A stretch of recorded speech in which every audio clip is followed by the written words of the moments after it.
Alright guys, we're in for a little treat. Thanks to my buddy Mike. He sent over this pretty rare srp233. Now many of us, even if we're Seiko fanboys, probably have not even heard of this or really even paid much attention to it, but there's all kinds of special or limited edition models that kind of sneak right past us. For me, this was probably one. I don't know that I really gave it too much attention, but you know, it came out years ago, and now you try to go get one right now and they're like impossible to find. You don't see them pop up for sale hardly ever, and there are a ton of limited edition Seiko models that end up in that scenario where you discover it and then you're like, sweet, I'm gonna go check one out.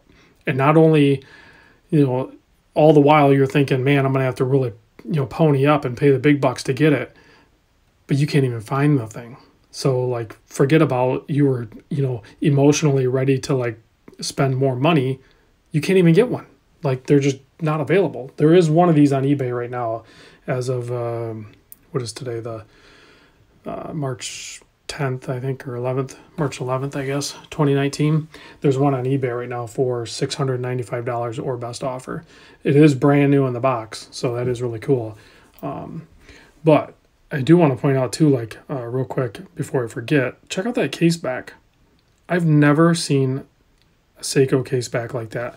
See how it's like polished in the center and then it's almost like brushed outward all the way around, and then the way it fits up against the case and everything. This is such a unique model. I really don't have anything to compare it to. I mean, I do have a couple things I'll show you, I guess, real quick, but again, this is the srp233 limited edition. You can see on the case back there, this is number 232 of only 1,300. So it is a legitimate, you know, limited edition. It houses the 4R36 movement.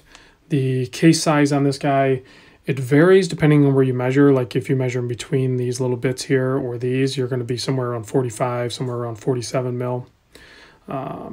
So, you know, it's wider and everything, similar to like how the what do they call these, like the baby tunas. So I mean, they're real similar. You know, this one has a resin case and everything like that instead of the metal, so very, very similar. So, but totally different, you know what I mean? Like, look at the handset alone. The handset is totally unique to only a few Seikos, I think, carry that handset, but nice coloration and everything. Back to the measurements, 51 millimeter lug to lug, drilled lugs, of course, and they turn down nicely, so that's going to be part of the Seiko magic that makes it wear on your wrist really good.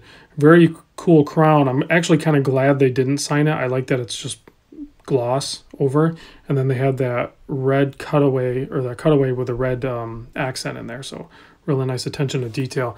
The red and black accents on this are just, I think, perfectly done. You can see.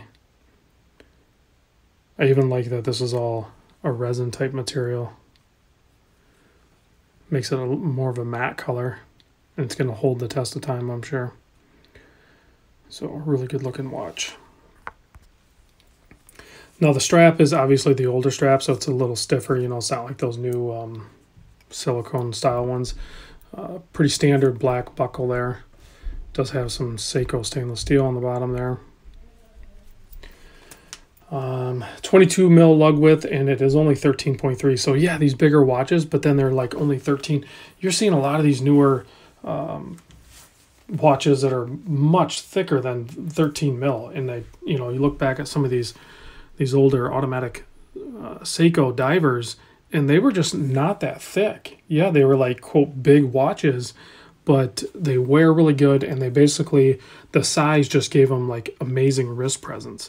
This is on my 7.25 inch wrist, and it feels perfect on wrist, you know, partly because of that offset crown, and then the way they do the, you know, normally you would call it a short lug to lug, but I mean, this is a 51 mil lug to lug, and but with them turning down, it just hugs the wrist.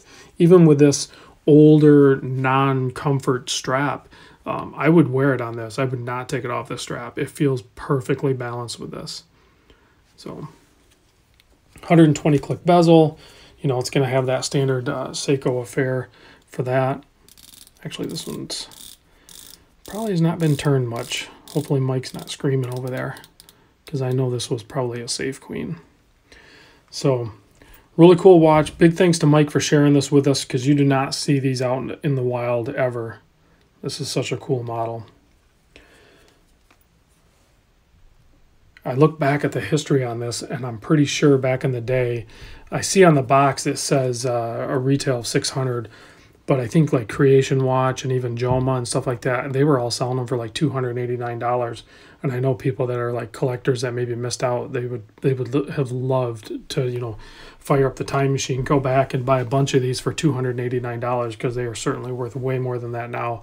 And that pretty much, that's the way the Seiko limited edition models seem like they go. I'm sure there's a few duds out there, but for the most part, they're pretty safe bets if you're interested in just buying one and hanging out. Now, obviously, if you keep it new in the box, it maybe will help it sell quicker. But if you're gentle on your watches, it'll still either at least retain its value when you go to sell it, or possibly be even worth more. So it's, you know, all us watch guys, they say, you know, you can't bank on it, you can't, but I mean, you kind of can. I mean, look at history. I mean, unless something weird happens, they at the bare minimum hold their value when you do special or limited editions, especially limited editions, especially when they're numbered on the case back like that. 232 of 1300. It's going to be worth a couple bucks, that's for sure. So thanks for watching. Big thanks to Mike for sending this in. I'm going to give you a loom shot here because Seiko never disappoints. I really like that handset on this. And you guys know I'm a big fan of like the monster handset, like on this baby tuna over here. But I don't know what that handset is from. You guys can chime in. I know the seconds hand is kind of like the sumo type hand, seconds hand, but those other hour and minute hand with that split going up the middle of them, that's pretty cool. So, all right, guys, thanks for watching. I'll see you on the next vid.